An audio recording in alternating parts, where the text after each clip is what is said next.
From KFDX3 News, the spirit of Texoma, KFDX3 News at 10 starts now.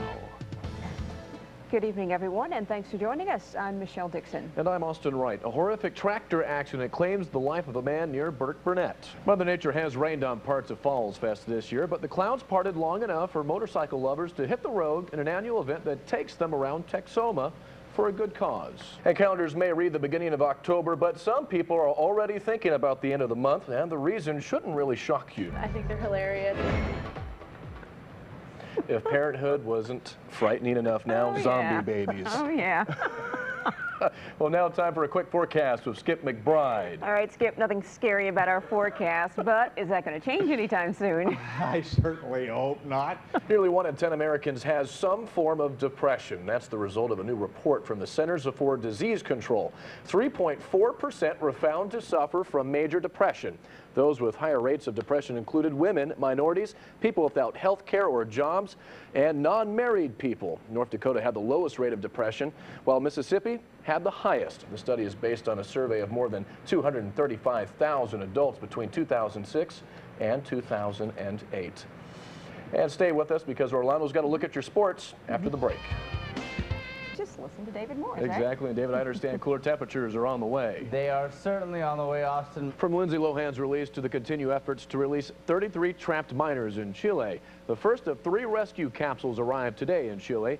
It's big enough to hold only 1 person and has tanks of compressed air that can provide about 90 minutes of breathing. Chile's mining minister unveiled it to the miners' relatives who had a chance to get inside and check it out.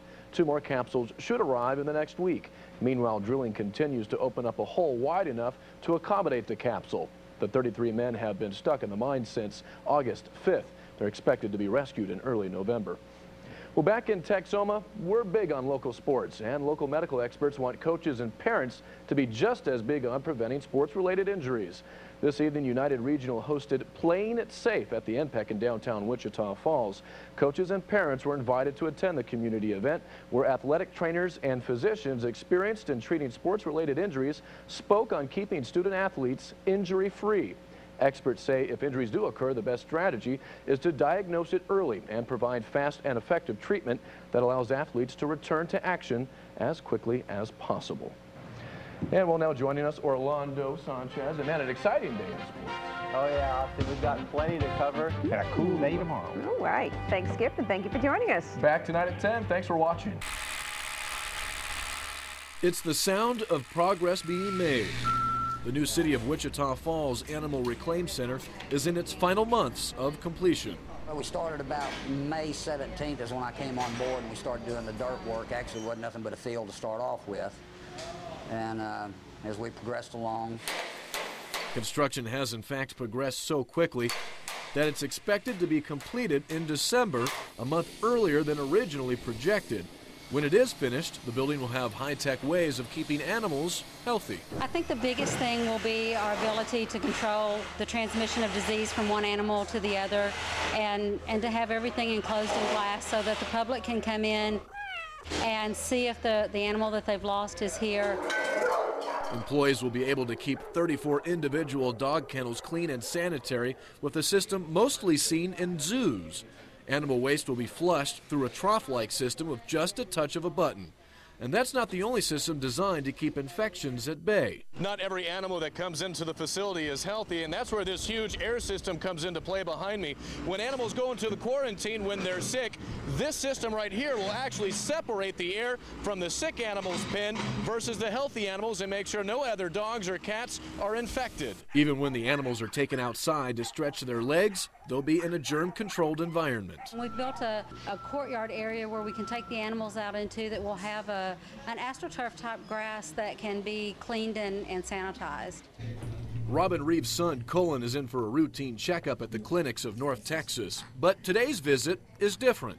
Dr. Dawn Peters is using her new iPad-like device to pull up all of Colin's medical records. It's a new paperless system that started today. I probably have seen 75% of my patients today on the electronic medical records, and then it's just a process of everybody coming in and getting put in once. A patient's info can be pulled up in a matter of minutes. Doctors say it should result in quicker service with fewer delays and errors. First, it's going to be available instantly within the clinic. Within this building, your records will be available on any patient to any doctor fully. The new system will eventually eliminate paper files altogether, but for now they'll simply be moved to a storage area.